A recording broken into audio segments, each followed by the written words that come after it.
Praise God. Praise God. God is good all the time and all the time. God is good. Praise God. Praise God. Isang mapagpalang araw sa bawat isa. Sa pagkakataong ito, tayo po ay dudulog.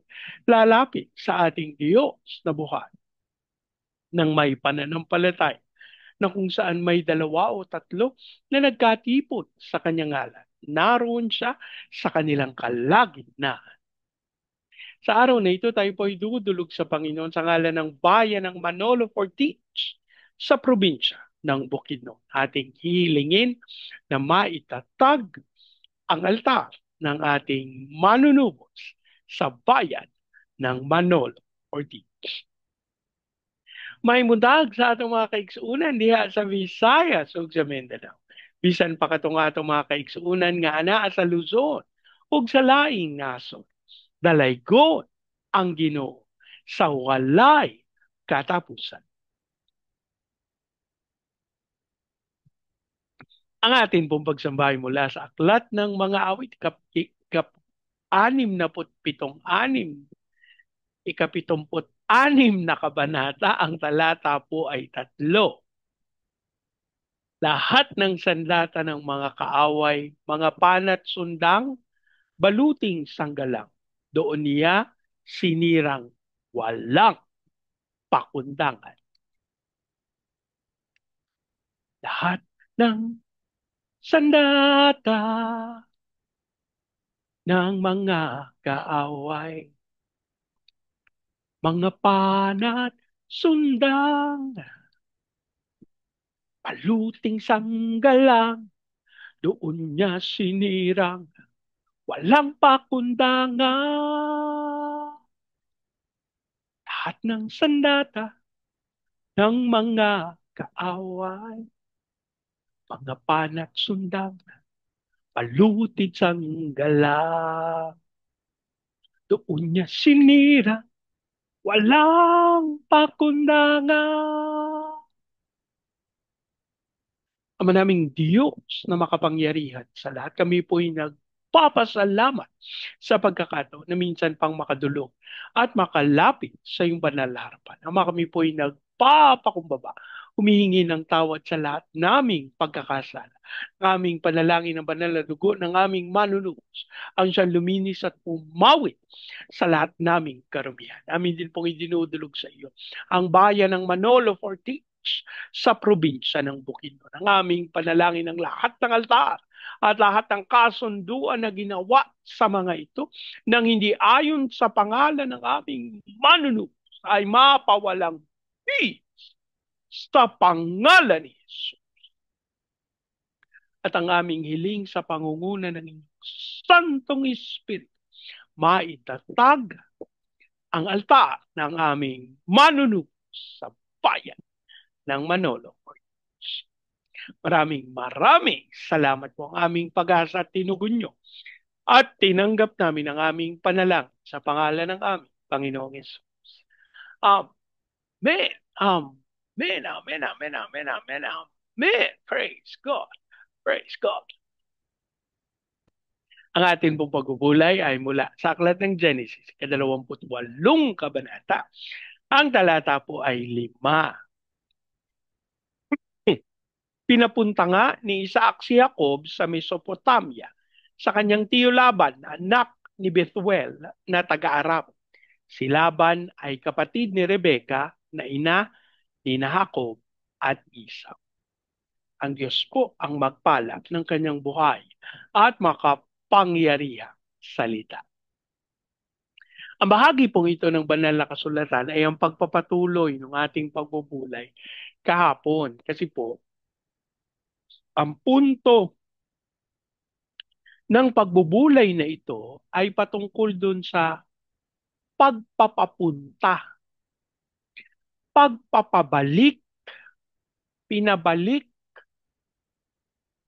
ng nunong Isaac si Jacob kung saan nanggaling ang kanyang kabiyak na si Rebecca. At kung ating babalikan, ito po yung pinanggalingan ng ating amang Abraham. Ano po? Mga kapatid, samantalang ang salita ng Diyos ay nagsasabi sa atin to forget the former things and not dwell on the past, hindi naman po sinasabi nito na mawalan ka na ng kaisipan sa mga bagay na nagdaan. Alam niyo po, napakahalaga na tayo po ay nagpapasalamat doon sa kasabihan na meron tayo sa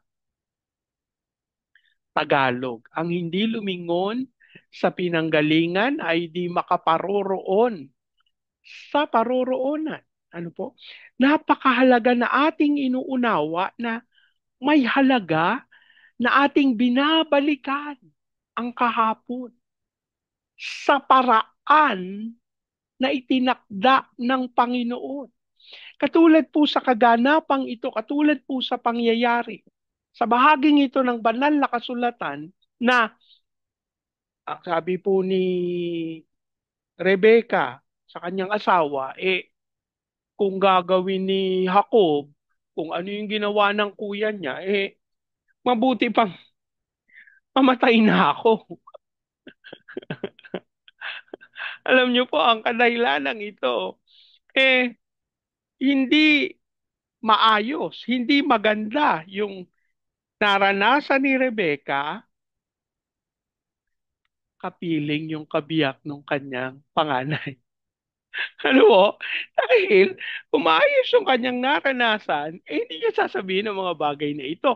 Gayon pa man, sasabihin niyo sa akin, hindi kaya niya lang naman sinasabi yan, Bernie, kasi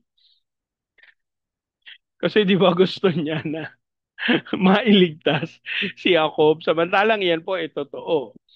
Pero, hindi po natin maikakaila na totoo din yung sinasabi ni Rebecca na hindi maayos yung naging pakikitungo sa kanya nung asawa nung kanyang anak. At mga kapatid, dapat natin itong maunawa.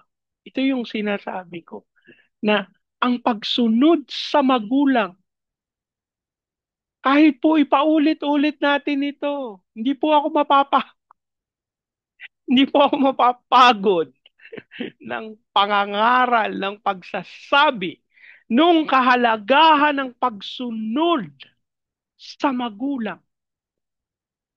Sapagat sa bahaging ito ng banal na kasulatan, ating mauunawa, ating makikita kung paanong ang pagsunod ni Jacob sa kanyang mga magulang ay nagligtas sa kanya sa tiyak na kamatayan.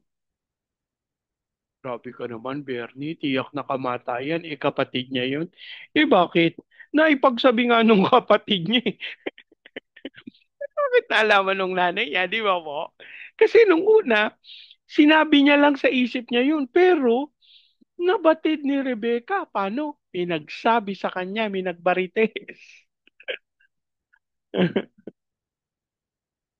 Pero alam niyo po, ito'y nagpapatunay na ang tamang relasyon sa magulang at sa mga anak ay magdudulot ng kaayusan sa parehong buhay. Hindi lang sa mga anak, kundi sa mga magulang din. Kasi po samantalang sinasabi ng banal na kasulatan na ang pagsunod sa magulang, ang pagrespeto sa magulang, ay pagpapala para sa mga anak. Eh, mga kapatid, ang inyo pong lingkod may mga anak. At ako po'y nagpapasalamat sa Panginoon sapagkat wala po akong anak na sakit ng ulo. Ano? Kagalakan ko, napakalaking pasasalamat ko sa Panginoon sapagkat yung aking mga anak ko ay nagdudulot ng kagalakan sa akin. Ako po ay nalulungkot kapag nakakarinig ako ng mga magulang na Sumasakit ang kalooban dahil sa mga anak. Alam niyo po sa totoo, ito po ang dahilan kung bakit sa Amerika, pagdating ng edad na 18, nire-require nila yung mga anak nila na umalis, mabuhay independently para maunawa nila kung ano ang totoong buhay. Pero alam niyo po, samantalang ito po ay ginagawa, katulad sa mga lugar kung saan doon sa probinsya sa Amerika, no po, na ang nag-aalaga lang nung kanilang mga pananim, nung kanilang mga alagang hayop, yung magulang. O, sino susunod na mag-aalaga? Ito yung anak. O, paano paalisin yun? Di ba mo? Samantalang ito yung may katotohanan. Pero, ito po ay nagkakaloob sa atin ng idea na ito pala yung mangyayari. Ito pala yung posibleng mangyari. Kausap ko po yung aking kapatid.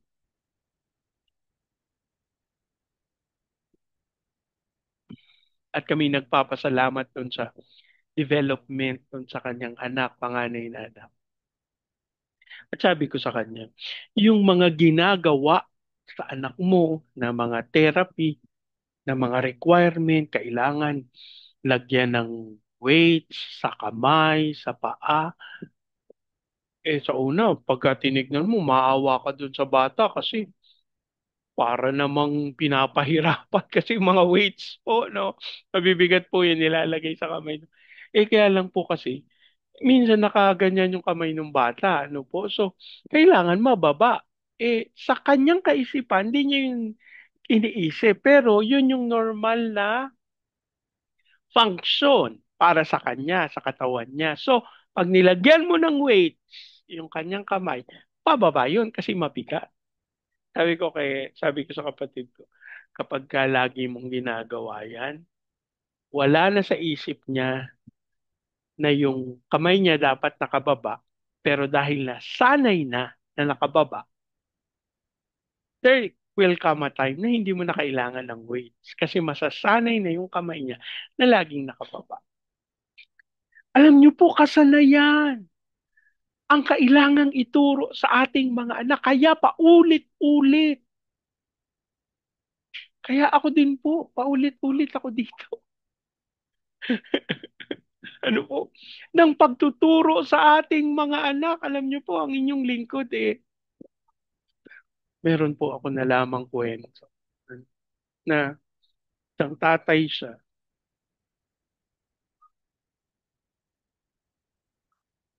minumulestya niya, umamin siya na minumulestya niya yung kanyang 5 o 6 years old na anak na lalaki. Hindi naman po sa open yung kanyang pag-amin. Humingi po siya humingi siya ng tulong kasi ayaw niya. Tapos po alam niyo, kinuwento niya kung bakit niya ginagawa. Noong siya ay 5 taon, 4 o 5 taon, minulestya siya ng tatay niya, ng tsuhin niya. Sabi niya, ayoko namang gawin to sa anak ko, pero bakit nagagawa ko? Sabi niya, mga kapatid, ang katotohanan, ang kasinungalingan ng kaaway ay dumadaloy kapag hindi naputol at hindi yan mapuputol kung masasanay yan ng paulit-ulit na ginagawa, paulit-ulit na nangyayari. Alam niyo po, sa kasalukuyan sa social media, marami tayong nababatid ng mga pangyayari ng pagmumulestya sa mga kadugo. At alam niyo, ang lumalabas na dahilan, sila din, nung bata sila, minulestya sila ng kadugo nila. May mga umaamin po dito na ayaw nilang gumanti, pero dahil nagkaroon sila ng tila pagnanasa para dun sa pakiramdam. At alam niyo po sa katotohanan, hindi po yan gawa ng tao. Yan po ay gawa ng kaaway, ng masamang espiritu. At ang tanging tagumpay na ating magaganap, matutupad para sa bagay na yan ay sa pamamagitan ng paghingi ng tulong sa Diyos. Sapagkat tanging ang Panginoon ang may kakayahan at kapangyari para pagtagumpayan ang nasa ng laman. Kaya sa oras na ito, maring hindi po kayo, pero may alam kayo, may kakilala kayo, may nadinig kayo. Hindi po aksidente na kayo ay naririto at nakikinig. Pero ako po'y naniniwala ito'y paraan ng Diyos upang ipabatid sa inyo na may pag-asa sapagkat tunay ang pakikipag-isa sa ating Panginoong Heso Kristo ay pagkakaroon ng bagong buhay. Alam niyo po ang sabi ng salita ng Diyos sa 1:3, ang sabi niya, ang pakikipag-isa sa anak ng Diyos, ang pakikiugnay sa anak ng Diyos ay pamumuhay, hindi sa laman. Ang pagpapanganak na muli ay hindi sa pamamagitan ng laman, kung hindi ng tubig at ng Espiritu. At ito'y sa pamamagitan ng pagkilos ng Panginoon. Yung mga tao po na nangangailangan ng kalayaan para sa bagay na ito, nangangailangan po sila ng pakikipagkaisa sa ating manunubos. Sapagkat ito po yung tanging paraan upang sila'y lumaya, sapagkat sila'y magkakaroon ng tunay na koneksyon at pakikipagkaisa sa dakilang manunubos. Manalangin. Ama naming Diyos na makapangyarihan sa lahat, kami po'y nagpapasalamat sapagat ang inyong salita ay paraan upang aming mabatid ang katotohanan. Kami po'y nagpapakumbaba, umihingi ng tawad para sa mga kasalanan na nagawa noong una. Panginoon, inihihingi namin ng tawad sa iyo yung mga pang-aabuso sa mga kabataan nung una na nagdahilan upang ito, Panginoon, ay lumago sa kanilang mga sarili sapagkat ito'y tila binhi na naitanim. Naging dahilan kung bakit imbis na sila ay mamuhi, ito pa ay kanilang nagustuhan. Aming panalangin, ipadala niyo po ang inyong Santong Espiritu upang magkaroon ng ganap na kaunawaan ang aming mga kapatid na ito. Mabatid nila na hindi sila ang may kagustuhan sa mga bagay na ito, sapagkat ito'y kasinungalingan ng kaaway.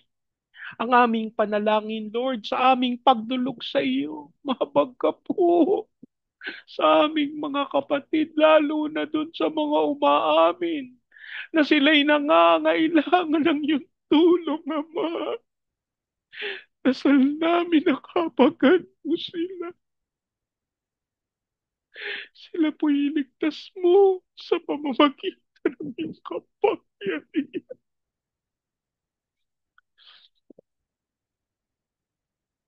Sapagkat kung sila ililigtas mo, Panginoon, inililigtas mo rin ang susunod na henerasyon. Ang aming panalangin sa iyo. Kami umaamin na ang kasalanan ito, Panginoon, ay tunay na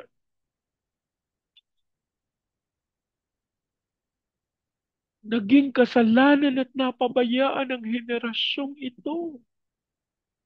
Kaya ito'y sumalit sa susunod kaya ng aming panalangin. Kami humingi ng iyong kahabagan upang kami iyong iligtas at mapawi putuli ang pagdaloy ng kasinungalingang ito sa aming bayan. Sa pangalan ni Jesus, Ama, hinihiling namin ang pagkalantad ng mga kasinungalingang ito mula Luzon, Visayas at Mindanao. Ang aming hiling sa pagkaunawa, sa pagkabatid ay magkaroon ng pagpapakumbaba ng pagsisisi at pagbabalik loob sa iyo. At ang aming panalangin ng iyong Santong Espiritu ang siyang magdulot ng conviction sa bawat isa na manumbalik, magpakumbaba sa iyo at humingi ng iyong tulong. Maraming maraming salamat. At ang aming pag-asa tunay, kayo'y kumikilos ng may kapangyarihan upang tunay pagkaloob ang kalayaan na tangi lamang magmumula sa inyong banal na trono. Maraming maraming salamat. Inaangkin namin, tinanggap namin ang kalayaang ito sa pangalan ng aming Panginoon. At sa oras na ito aming idinudulog sa iyo ang bayan ng Manolo Fortich sa probinsya ng Bukidnon. Ang aming panalangin. Ama, hayaan mo po na ang iyong katawan, ang katawan ng aming Panginoong Kristo sa bayan ng Manolo Fortich ay magkaisa. Dasal namin ang unawaan, dasal namin ang pagsama mo, dasal namin ang biyaya mo, dasal namin ang kapangyarihan na dumalot sa bayang ito. At sa pangalan ni Jesus, hiling namin na magkaroon ng pagmamahalan, unawaan at pagkakaisa sa katawan ng aming Panginoon, maging dahilan upang maitatag ng Santong Espiritu ang altar para sa aming Panginoong Heso Kristo sa bayan ng Manolo Fortich. Maraming maraming salamat. Ang aming pag-asa tunay, inyo nang itinatag ang altar ng aming manunubos sa bayan ng Manolo Fortich. At dahil dito, makapaghahandog, masasamba, makapag-aalay ng pagpupuri ang taga Manolo Fortich sa aming Panginoong Heso Kristo. Dasal namin na dumaloy sa Baguio City, Cagayan de Oro, Legazpi, Manila, Pampanga, Pateros. Kilusan mo po mga bayang ito ng may kapangyarihan. Ayan mong dumaloy ang iyong kaluwalhatian at sa pangalan ni Jesus. Hiling namin ang iyong pangunguna ng pag-unlad at ayan mong dumaloy sa buong Luzon, Visayas at Mindanao. Maganap namin yung tawag mo sa amin to be the launching pad of the gospel, to be a missionary, sending country, to be the America of Asia in the height of its glory. Dasal din namin ang iyong pagsama sa lahat amang Diyos ng aming mga training agencies, katulad ng may Lifeline, Asian Center for Missions, Elijah House Philippines Church Renewal, Asia Pacific International Institute Studies. Lord, maging sa aming mga misyonero sa iba't ibang panig ng daigdig, ikaw po ang magkaloob ng lahat nilang pangangailangan upang matupad ang iyong dakilang kaloob. As we pray sa aming mga OFWs na tinawag mo bilang Overseas Filipino Witnesses, hayaan mong sila'y sumaksi sa mga bansang iyong pinagdalahan sa kanila. As we also pray sa aming President Marcos, Vice President Duterte, sa Senado, Kongreso, Judiciary, Military, Police, Local Government, we declare the fear of the Lord na maghari sa aming gobyerno. Kilalanin ka bilang Diyos at tagapagligtas habang idinudulog namin sa iyong Bureau of Internal Revenue ang mga aming panalangin, maging sa Department of Finance. Ikaw ang manguna ng may kapangyarihan. Dasal namin ang iyong pagkilos sa mga miyembro ng mga departamentong ito. Ama, ipadala mo ang katotohanan, ang kaunawaan, expose the the machinations, Panginoon, lahat ng kasinungalingan, pandaraya, korupsyon sa pangalan ni Jesus. At hayaan mo ang magtagumpay ang iyong dakilang kalooban. Lord, you also pray sa mga bansa na aming tutunguhin upang manalang ang Vietnam, Cambodia, Laos, Myanmar, Thailand, Malaysia, Singapore, Indonesia, Brunei. Dasal namin ang kapangyarihan ng Santong Espiritu upang maihatid ang iyong katotohanan sa mga bayang ito. At sa pangalan ni Jesus, hayaan mong dumaloy ang pagkilos, ang pagsama, Kianda Raba, Shondo Robos, Ikarabakay. Panginoon, sinasalita namin ang iyong pamunguna sa mga misyonero, sa mga iglesia, sa mga tao na aming makakaisa sa pagdulog at paglapit sa iyong panalaharapan ng aming pananampalataya. This will be the beginning of the of revival sa buong Asia. Lord, you also declare your peace over Israel and the fire of revival sa US, sa South Korea, sa Brazil, at sa Russia. Maraming salamat po. Inaangkin namin, tinugon, tinanggap namin ang aming panalangin sa pangalan ng aming Panginoong Yesus. Amen. Amen. Amen. Amen. Amen. Amen. Praise God. Praise God. Sa pagkakataong ito, hayaan niyo pong salitain ko ang basbas ng Panginoon sa inyo at sa inyong sabayan. I declare the everlasting love of the Father. I declare the unending blessings of the Son. I declare the sweet, sweet, sweet fellowship of the Holy Spirit now and forever. I declare this new house and that with parking, with a new vehicle, and with a flourishing business. In Jesus' name. Amen. Amen. Amen. Amen. Amen. Amen. Amen. Praise God. Praise God. Hanggang sa susunod po. Sama-sama nating ideklara, God bless the Philippines big time. And so we declare, to God be all the glory in Jesus. Amen. Amen. Amen. Amen. And amen. Amen. Praise God. Praise God.